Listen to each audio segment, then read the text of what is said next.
Want to get the best price on Mercari? Well, here are 5 things you should not do during the price negotiations.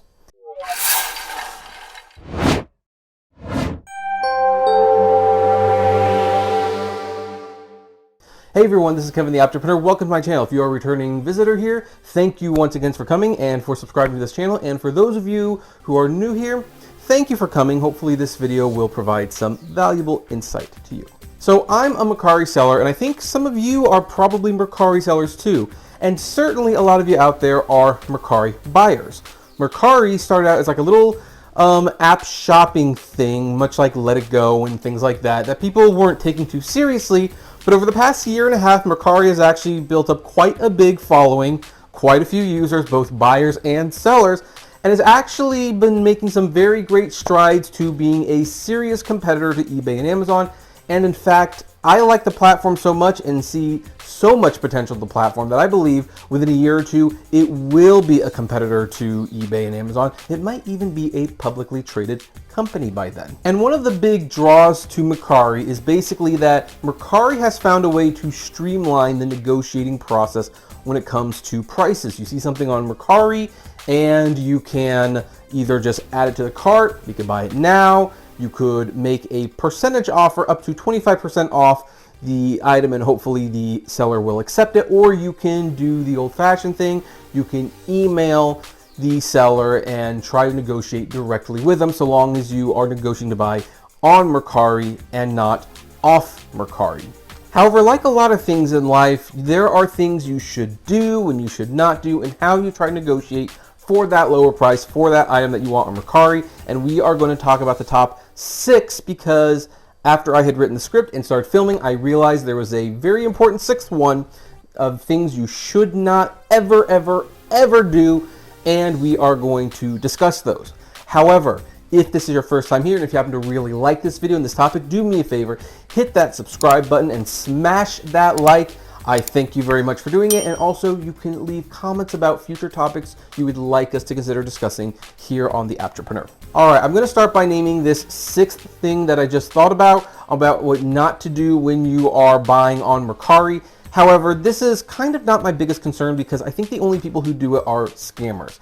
But do not try to circumvent the Mercari system by messaging people and saying like, hey, text me on my cell phone, here's my email address, contact me, I'm interested in buying this right away. First of all, if you're a seller and you get this email and Mercari has not taken it down yet, and Mercari is usually very fast at taking these things down, even when you, yes, try to put the phone number in 3 different texts, Mercari catches it, they do suspend it. But these people don't want to actually buy your item most of the time. They simply want to get your phone number or your email address so that they can spam you or do God knows what. Most of all, Mercari will remove your account if you try to do this, and they will ban your account. So if you are a legitimate person, do not try to circumvent the Mercari system. Deal with everything on Mercari. That's what they designed the product for. They want to collect those fees, and trying to circumvent it is breaking the terms of service, and just don't do it. Now that said, let's get on to the top 5 main offenses for negotiating on Mercari, because that first one I mentioned, most of the time it's just scammers. Most legitimate buyers don't do this. I'm just kind of throwing it out as a, just in case. But these 5 things are things that if you're a legitimate buyer, you should not ever do it. Now, I am going to do them in the order of least offensive to most offensive, but I don't know if ranking them is really useful in this case, because the bottom line is you shouldn't do any of them, and they're all gonna like pretty much result in you not getting the item and not being able to negotiate for that lower price you want. And the first thing you absolutely should not do when you want to negotiate for a lower price is tell the seller that they are charging too much for the item. I get emails like this all the time, like, hey, why are you selling this Pokemon card for $1,000? You know it's only worth $5, right? And I will not completely shut out these people right away. I will actually usually explain, yes, the price is high. Yes, I did that intentionally, and I have my reasons for doing it intentionally. For me, I tend to start my items high so that I can turn on the smart pricing, which will lower the price over time, which will do a few things. First of all, It will lower the price, so it keeps the item up in the search results for a longer period of time. It shows that the item is on sale to people, and that is a psychological trick. A lot of people will buy things that are, quote, on sale, even though the sale really isn't a good deal. And the third thing is, it's high enough that most sane people will not just outright buy the item, and so they will contact me to negotiate a lower price. This is why I list the items as high. So yes, I am listing the items in a high price, hopefully with the attempt to negotiate a lower price, which is probably going to be more fair, but emailing me and telling me that I am charging too much for the item, while it will not result in me blocking the person or not negotiating the future, this is not a good negotiating tactic. I know what price I listed it as. It's not a mistake. Telling me that I am overcharging is not going to make your case any stronger. Now that kind of follows up with my next thing. When you contact people like me and you want to negotiate a lower price, but you feel the price is too high, don't offer a ridiculously low price. Like if you see someone is selling something for $1,000, don't insult them by saying $10 with free shipping. They are almost certainly not going to negotiate with you. You will be ignored. At worst, you will be blocked. And we are going to talk about being blocked because there's a very specific reason why you don't want to be blocked, even if you think this person is being unreasonable in their pricing. Now, that said, making an offer, even if it is too low, isn't the worst thing you can do, because even if you make like a offensively low offer, there are times when the seller will say, I'll sell to you for this, and then you have a much better idea of what they are willing to sell the item for. But the reason I'm actually listing this as a rule, even though it can get your foot in the door and give you an idea of what the seller wants to sell the item for, is that sometimes someone will go and they'll say it's a $300 item. They come and they say, I'm going to offer you $20. And then the person will come back and say, I really would like closer to $120. Like, then if you want, you can come back and say, well, will you take $80? And that would probably be considered fair negotiation. But some people come back and they say, I'll give you $15, with the idea that that everyone will go $5 down. This is not going to work. The vast majority of people, after you lowball them a couple times, will just block you or discontinue communication with you.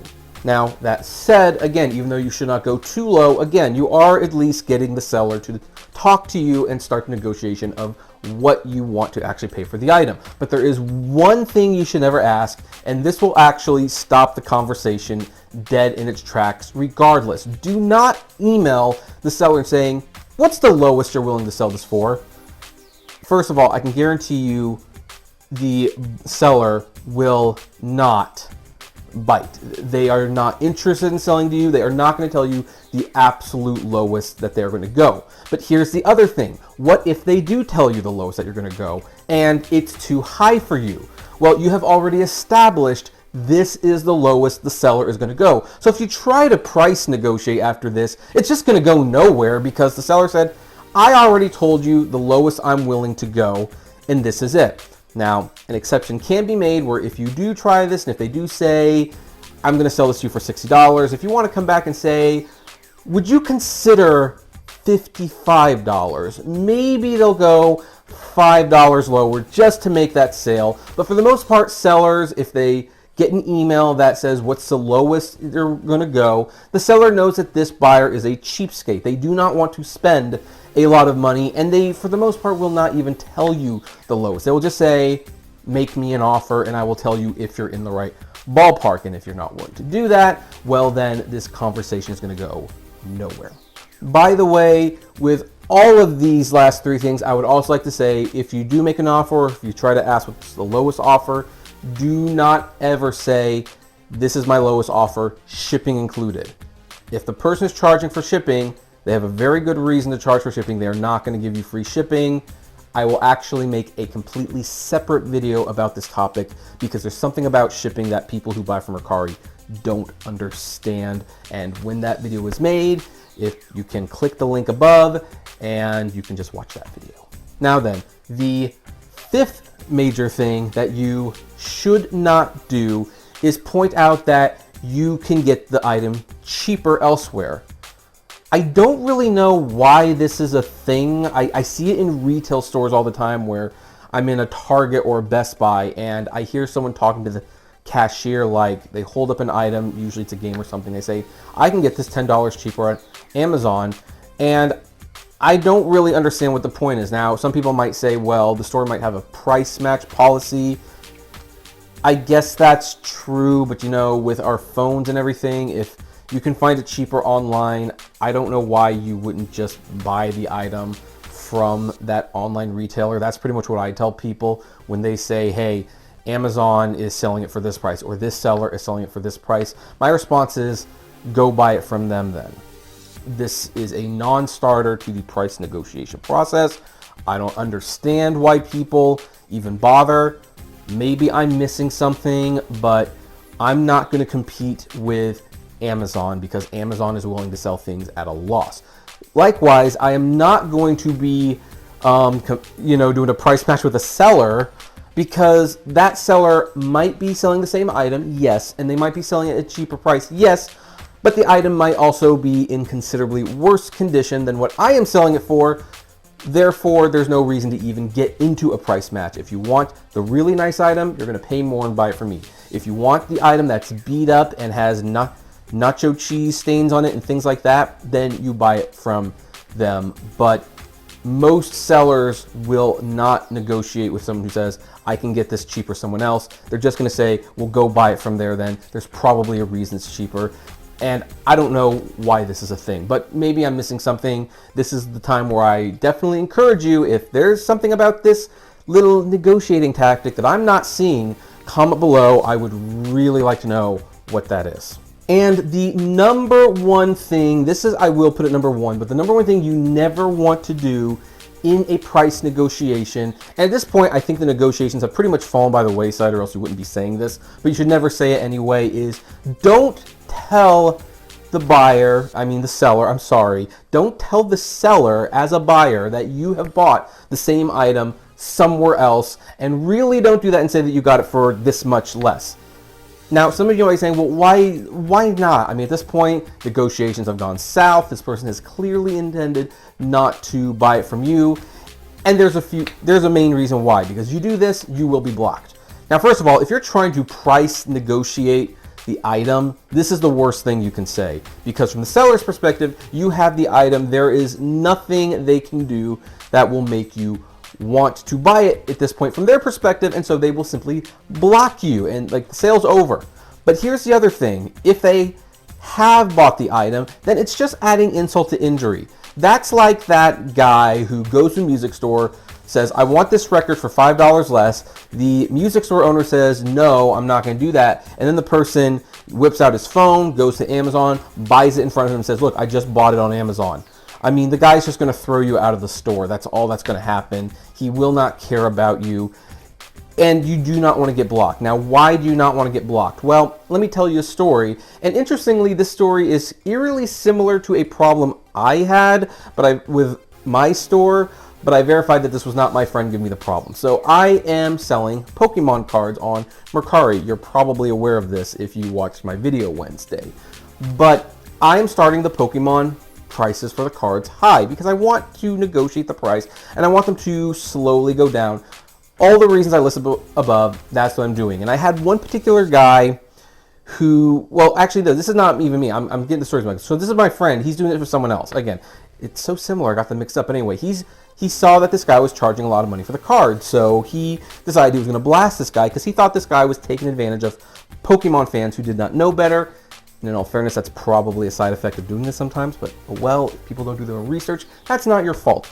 Anyway, he told this guy that he was overcharging and he was a scumbag for doing it, and the guy did not respond. He simply blocked him. Now, my friend did not know this. He just thought the guy didn't respond. Well, several days later, he sees a Blu-ray of Ranma Half Season 2 limited edition on Blu-ray. And for those of you who are not anime fans, this is a fairly expensive set. It's not cheap, to say the least. But this person was selling it for $40. That is an extremely, extremely good price for this particular Blu-ray. So he goes to buy it, and it says he is blocked from buying this seller's merchandise. he goes to see who the seller is, and it was that same guy he berated for overcharging on the Pokemon cards. So here's the thing. He felt like he was doing a good thing. He felt, you know, so proud of himself. I'm going to tell off this scumbag seller because he's way overcharging for this product in his opinion. And of course I tried to tell him, like, you know, that's his opinion.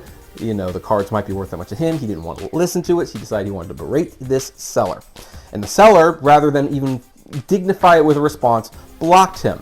And then later on, that seller sold an item that my friend wanted. In fact, I would like that too very much.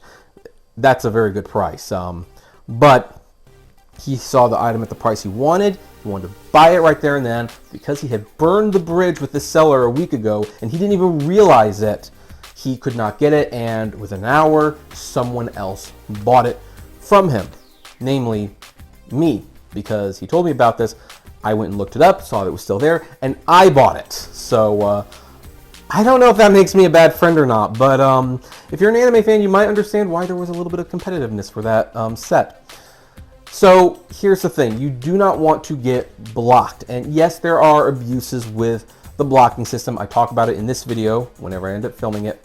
And you just don't want to do it. Like, if you see someone who is charging too much, you can do one of two things. You can either email them and negotiate a lower price using the advice that I just gave you, or you can walk away, buy it from someone else, but don't tell them you're buying it from someone else.